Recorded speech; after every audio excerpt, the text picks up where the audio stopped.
तो उगते और डूबते समय रेड क्यों दिखाई देता है, और उगने से 2 मिनट पहले और डूबने के 2 मिनट बाद तक सन क्यों दिखाई देता है, समझ में आ रहा है। ठीक है, अब देखो यही कारण है कि सन ठीक है जब हमारे ऊपर होता है तो हमें वाइट दिखाई देता है, जैसे जैसे हमसे दूर जाता जाएगा वो वैसे वैसे क्या दिखाई देगा, रेड दिखाई देता जाएगा। मतलब डूबने से कुछ समय पहले सन कैसा दिखाई देता है, येलो भी दिखाई देता है ना। अब देखना, इसलिए सन डूब चुका है लेकिन डूबने के बाद तक भी क्या हो रहा है, वो हमें दिखाई दे रहा है, और 2 मिनट बाद तक वो हमें दिखाई देता ही रहता है। इसलिए पूरे दिन में कितने मिनट का डिफरेंस आ जाता है। एक है तुम्हारा कि सूरज डूबने के कुछ समय पहले ऑरेंज दिखाई देता है, लेकिन जब डूबता है तब कैसा दिखाई देता है, रेड दिखाई देता है, और जब उगता है तब भी कैसा दिखाई देता है, रेड दिखाई देता है। इसके पीछे का क्या लॉजिक है, ठीक है। तो देखो लॉजिक क्या है, ये मान लो सन है, ठीक है। अच्छा, एक तरफ मेरे को इधर भी सन बनाना चाहिए था, है ना। अब देखो ये सन राइज कर रहा है, अब देखो यहाँ से रेस जा रही है, यहाँ पर जाएंगी, जैसे ही एटमॉस्फेयर में एंटर करेंगी क्या, स्कैटरिंग ऑफ लाइट, क्योंकि यहाँ पे एटमॉस्फेयर मिलेगा। एटमॉस्फेयर मिलने की वजह से क्या होगा, ये सारी की सारी लाइट स्कैटर हो जाएंगी, यानी कि बिखर जाएंगे, यानी कि सारे के सारे कलर्स क्या हो जाते हैं, बिखर जाते हैं। जैसे ही सनलाइट एटमॉस्फेयर में एंटर करती है तो एटमॉस्फेयर में तुम्हें वायु भी मिलेगी, पार्टिकल मिलेंगे, वाटर के पार्टिकल मिलेंगे, डस्ट उसके क्या नाम है, बहुत सारी गैसेस मिलेंगी, तो उनकी वजह से टकरा के पूरे कलर्स क्या हो जाते हैं, बिखर जाते हैं। और मैंने आप लोगों को कल बताया था कि रेड कलर बहुत कम बिखरता है ना, क्योंकि उसकी वेवलेंथ क्या होती है, बहुत ज़्यादा होती है। इसीलिए यहाँ तक जो पहुँचता है वो कौन सा कलर पहुँचता है, रेड कलर पहुँचता है। इसलिए उगते समय सूरज कैसा दिखाई देता है, रेड दिखाई देता है। अब देखो ये उगने से 2 मिनट पहले भी दिखाई देता है, क्यों, क्योंकि यहाँ पर खड़े व्यक्ति को ये सन तो अभी यहाँ है, उगा नहीं है ना, उगा नहीं है, क्षितिज के नीचे ही है, यानी कि जो पृथ्वी है उसके अभी नीचे ही है।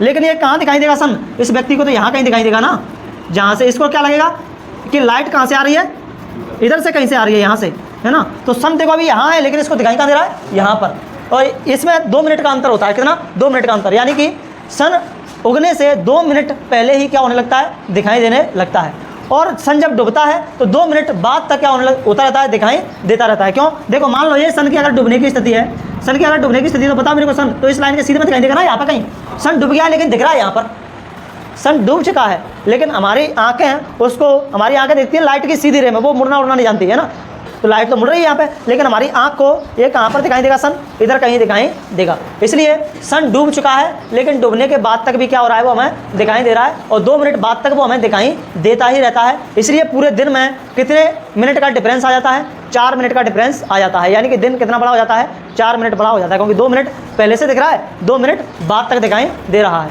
इसलिए पूरे दिन में कितने मिनट का अंतर आ गया, 4 मिनट का अंतर आ जाता है। अगर ऐसा कोई क्वेश्चन आप लोगों से मिले, पूछा जाए कि कितने मिनट का अंतर होता है इन फिनोमेना की वजह से, तो 4 मिनट का अंतर होता है, ठीक है। अब देखो सूरज डूबते समय, अब मैंने इधर समझा दिया था आप लोगों को रेड क्यों दिखाई दे रहा है, डूबते समय भी वही काम होता है। क्या होता है, डूबते समय जैसे सूरज डूब गया है ना, डूब रहा है, मान लो यहाँ पर सन है, अब यहाँ से जो लाइट आ रही होंगी वायुमंडल में, सारी की सारी लाइटें क्या हो जाएंगी, बिखर जाएंगी। लेकिन कौन सी लाइट है जो नहीं बिखरेगी, जिसकी वेवलेंथ ज़्यादा होगी, कल मैंने आप लोगों को बताया था वेवलेंथ किसकी ज़्यादा होती है, रेड की, तो रेड कलर ही हमारी आंख तक क्या होगा, पहुँचेगा। इसलिए हमें सन कैसा दिखाई देता है, रेड दिखाई देता है, ठीक है। तो उगते और डूबते समय रेड क्यों दिखाई देता है, और उगने से 2 मिनट पहले और डूबने के 2 मिनट बाद तक सन क्यों दिखाई देता है, समझ में आ रहा है, ठीक है। अब देखो डूबने से कुछ समय पहले सन कैसा दिखाई देता है, येलो भी दिखाई देता है ना। अब देखना हमारे कलर्स कल हम लोगों ने ये पढ़े थे, विव ग्योर, यही पढ़े थे। इसकी वेवलेंथ क्या होती है, सबसे ज़्यादा होती है ना, और इसकी वेवलेंथ क्या होती है, उससे कम होती है, इसकी सबसे कम, मतलब इसकी इतनी, इसकी इतनी, इसकी इतनी, और इसकी तो बहुत ही कम होती है ना। अब देखना यहाँ पर अगर मैं इनको कलर्स को बनाऊँ विव ग्योर, मेरे को ये बताओ यहाँ पर रेड कलर पहुँच रही है, अगर सन डूबने से थोड़ा सा ऊपर है तो क्या ऑरेंज बिखरेगा, क्या बिखरेगा, क्या नहीं बिखरेगा ना, क्योंकि वो थोड़ा कहाँ है, पास में हो गया।